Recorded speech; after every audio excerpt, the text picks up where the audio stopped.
Makasih Banyuma. Silakan Pak Indra, masih ada pertanyaan kedua bagus ini, tapi Pak Indra dulu. Silakan Pak Indra. Ya, thank you brother. Saya di sini ingin berdiskusi dengan brother supaya kita itu tidak menang bicara saja. Enggak. Anda Muslim apa Kristen, Bang? Justru saya Kristen, brother. Oke, silakan. Mau topik apa, Bang? Silakan. Saya ada dua pertanyaan, brother. Yang pertama, apakah ajaran Islam itu berkuasa? Yang kedua, apakah ajaran Islam itu sesama Islam dapat menolong kepada orang lain tidak dapat menolong?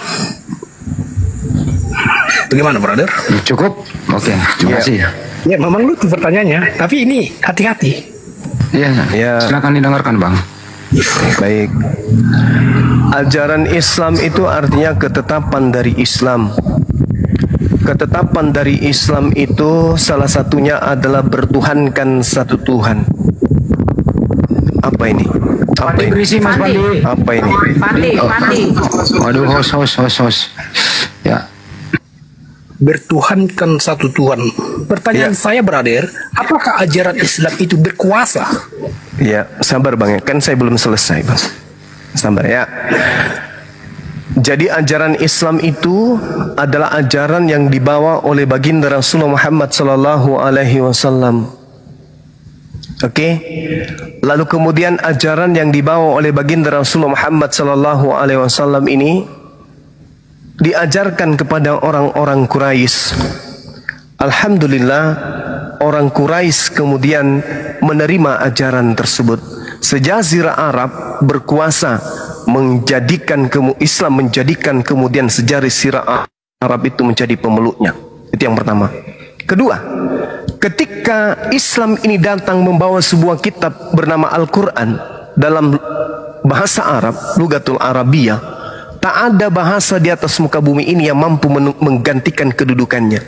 Al-Quran kemanapun pergi berkuasa menggunakan bahasa dari aslinya, tidak pernah dirubah oleh bahasa dimanapun dia berada.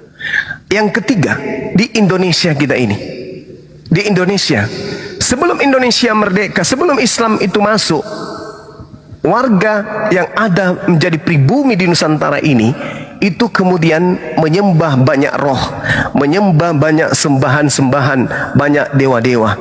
Begitu kemudian Islam datang, mereka digiring untuk menyembah hanya kepada satu Tuhan. Nah, kemudian dasar negaranya satu Tuhan, diganti jadi satu Tuhan. Bahkan saking kuasanya Islam itu, orang yang tadinya menyembah teos, menyembah dewa, tiba-tiba begitu bertemu dengan umat Islam, mereka kemudian tunduk dan menggunakan kata Allah juga di dalam Bible-nya. Kenapa? Karena mereka tidak berkuasa berhadapan dengan ajaran agama Islam. Saya kira itu fakta real yang ada di atas muka bumi ini yang tidak terbantahkan. Silakan. Oke, saya sangat mengerti dengan yang disampaikan oleh brother, dan saya itu sangat mengenal dengan baik gerunda-gerunda brother agama Islam. Mereka orang-orang soleh, anak-anak Tuhan yang baik. Tetapi jika saya itu berbicara kepada brother, saya itu berhak berkata kepada brother, ajaran agama Islam itu tidak berkuasa. Karena brother itu tidak tepat menjawabnya. Oke, lanjut brother.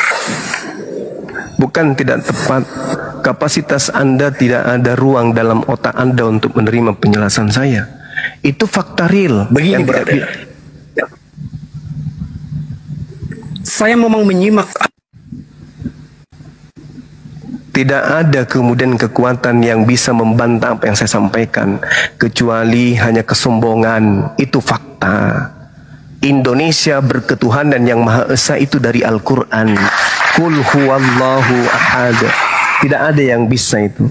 Terus kalau kita berbicara mengenai kuasa di Nusantara ini, apa yang kemudian tidak dilakukan oleh negara ini yang tidak berdandaskan kepada Al-Quran? Sila pertama Al-Ikhlas, sila kedua An-Nahl ayat 30, sila ketiga Al-Hujurat ayat 13, sila keempat Asy-Syu'ara ayat 38, kemudian sila kelima Al-Maidah ayat 8. Jelas itu. Islam mampu menjadikan dirinya sebagai asas sebuah negara. Tuh, jelas itu. Kita itu tidak perlu berbicara panjang-panjang, brother. Tetapi pertanyaan ketiga saya ingin melontarkan kepada brother supaya brother itu menangkap yang saya maksud. Apakah ajaran Islam itu dapat mengajarkan kepada orang lain dari manusia biasa menjadi orang majus? Lanjut, tolong dijawab, brother. Al-Quran mengatakan kullil ladina amanu yaghfiru lil ladina la yarjuna ayyamallah liyajziya qauma bima kanu yaksibun. Katakanlah wahai Nabi Muhammad kepada orang-orang yang beriman, hendaklah mereka memaafkan orang-orang kafir yang tidak takut kepada Allah dan tidak takut kepada hari-hari Allah, karena dia Allah akan membalas suatu kaum sesuai dengan apa yang telah mereka kerjakan. Umat Islam itu sangat toleransi kepada orang-orang kafir. Islam itu kemudian menerima keberadaan orang-orang kafir, tidak menjadikan mereka menjadi Islam. Tak ada perintah di dalam Al-Quran, jadikanlah mereka menjadi umatku, jadikanlah mereka menjadi Islam, jadikanlah mereka menjadi pengikutku, jadi muridku. Tak ada dalam Islam seperti itu. Lakum dinukum waliyadin. Silakan dengan agamamu, kami dengan agama kami. Itu di Islam. Justru banyak yang memeluk Islam bukan karena diperangi, tetapi karena mereka melihat kebenaran Islam. Indonesia tak ada yang memerangi Indonesia sampai Indonesia mayoritas Islam. Berbeda dengan agama yang mengatakan dirinya kasih, menjajah selama tiga abad lebih, tapi tetap aja minoritas. Kenapa? Karena aura yang dibawa adalah bukan aura kasih, cuman di mulut kasih, tapi implementasinya adalah agama yang sangat beringas. Islam masuk ke Nusantara ini abad ke-8. Independen yang Anda sampaikan tidak sama sekali memiliki hikmat. Saya belum bertanya. Jangan terlalu lebay. Cara yang biasa aja. Agama Kristen itu, ya, agama Kristen kuasanya apa? Dapat apa? Apa di Kristen? Apa yang di Kristen yang berasal dari Bibelnya yang bisa kita pakai di dalam kehidupan kita sebagai manusia? Tunjukkan ke saya. Apa? Ayo. Agama Kristen tidak membeda-bedakan suku, bangsa, manusia untuk mengajarkan firman kepada manusia, untuk menyelamatkan manusia dari hidup kebinasaan. Ngomong apa? Maka ajaran agama Kristen itu berkuasa, tidak untuk menarik agama lain untuk masuk ke agama Kristen. Kata siapa? Kata siapa?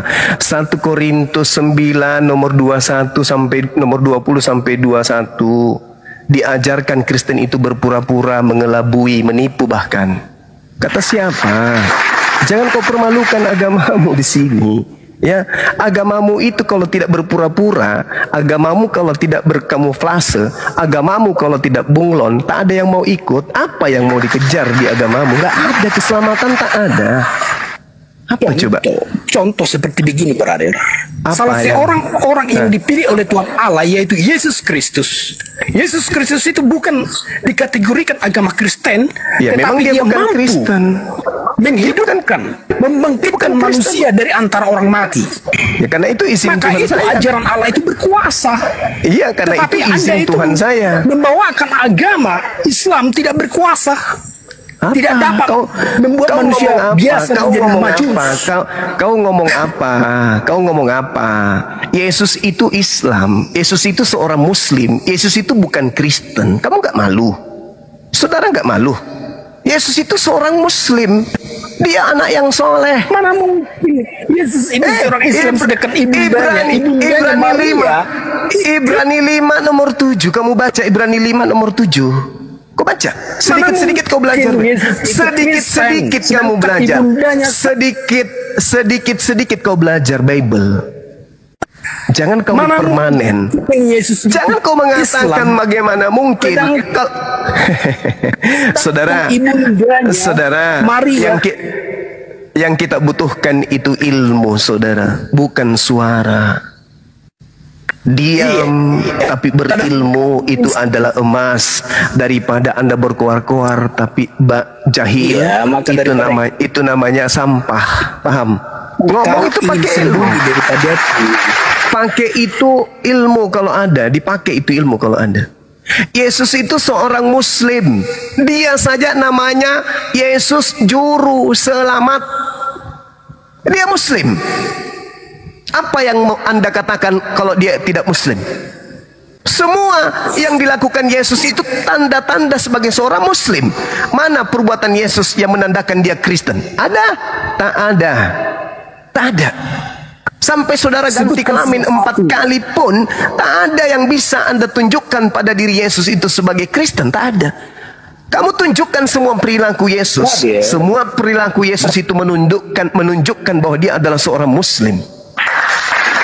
Dari lahir usia 8 tahun dia sunat. Muslim dia dia bukan Kristen. Kristen Galatia 5 nomor 2 tidak boleh bersunat. Coba. Yesus dari bayi sudah mempraktekkan dia seorang Muslim. Ayo, apa yang ada pada diri Yesus mempraktekkan kekristenan? Tak ada. Tak ada. Kristen itu agama dari barat, bukan agamanya Yesus, bukan ajaran Yesus. Kristen itu Kristen tanpa senjata, tanpa meriam, tanpa rudal, tanpa peluru, tidak bisa menyebar ke seluruh bumi. Nggak bisa. Nggak bisa Kristen itu. Tanpa kekuasaan politik, ekonomi, Kristen tak bisa menyebar. Ajaran. Ya, jangan dulu dong. Saya potong. Saya bisa bicara nggak ini? Coba kamu tunjukkan satu ajaran Yesus yang mencerminkan kekristenan. Zuma. Ini siapa nih Zuma ini? Saya bisa bicara nggak? Coba kalian tunjukkan kepada dunia. Coba kalian tunjukkan kepada dunia satu perbuatan Yesus, satu amalan Yesus yang mencerminkan dia Kristen. Tunjukkan ke saya. Ya, silakan dijawab. Pakai data. Endra dulu silakan. Pakai data. Silakan Bang Endra. Silakan kepada saya salah satu ajaran Islam yang membuat berkuasa. Bisa diskusi nih. Kamu itu ngomong apa? Indonesia Pancasila itu tunduk kepada Al-Quran. Tahu nggak dari mana rupanya? Ilmu setai kuku suara aja dibuat-buat seperti orang pintar. Bagi saya lu nihil. Sekarang silakan. Senada. Jawab dulu itu pertanyaan. Silakan. Saya Kristen. Ya, dijawab pertanyaannya. Silakan.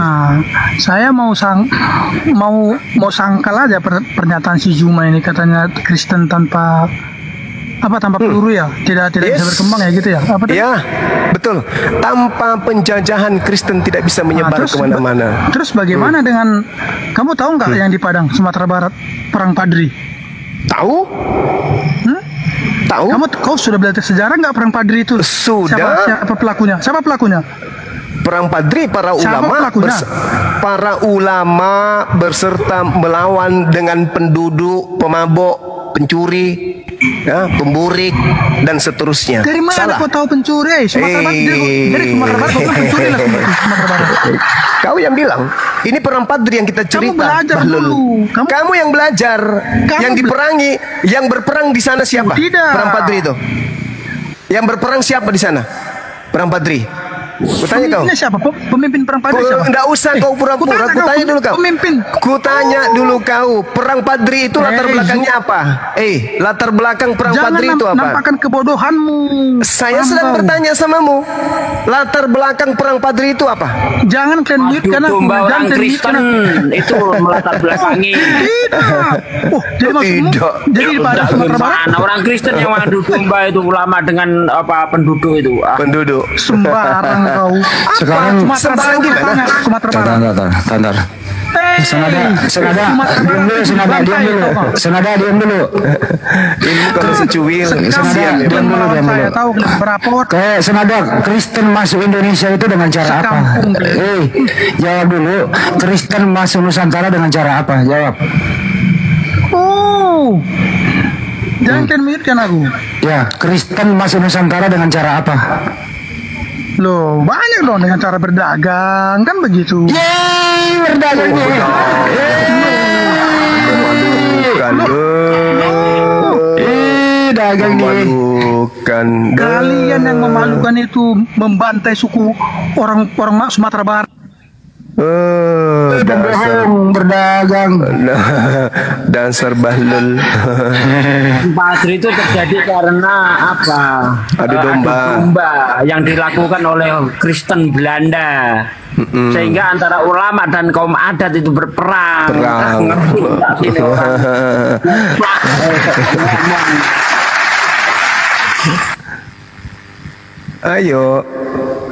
Ayo silakan. Mana pendeta yang kita tunggu? Naik.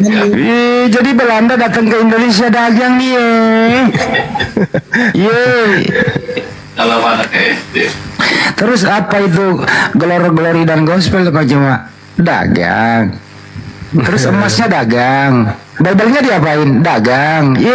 Dagang Bible Belanda Emang Belanda datang dagang Bible? Bang Di. Awalnya dagang tapi sambil bunuhin orang, sambil meningkatkan kekuasaan, Bang Di. Sambil merampas kekayaan negeri kita itu awalnya dagang memang awalnya. Dia mempraktekkan monopoli perdagangan itu. Disapa dulu, saya sapa dulu yang lain. Ntar dulu, lurusin dulu. Nenek moyang saya di Sulawesi Selatan korban 40.000 jiwa, bro. Itu siapa yang habisin tuh? Orang mana? Orang yang sholat Jumat atau orang yang pakai salib? Westerling orang Arab, Bang. Kurang asam, masalah ngomong aja lu. Bapak orang padri bunuh diri lah kau. Itu pula orang Kristen itu. Gimana sih? Ketika ulama kemudian mencoba untuk menghilangkan judi ayam, minum-minuman keras dan seterusnya, kemudian kaum adat nggak terima, terjadi perseteruan, bersitegang. Tapi mereka bisa menyelesaikan masalah. Tapi ketika kemudian turut campur ya Kristen Belanda, maka terjadilah perang. Gitu, saudara ya. Kalau Anda mengerti sejarah berarti Anda harusnya malu membawa materi itu.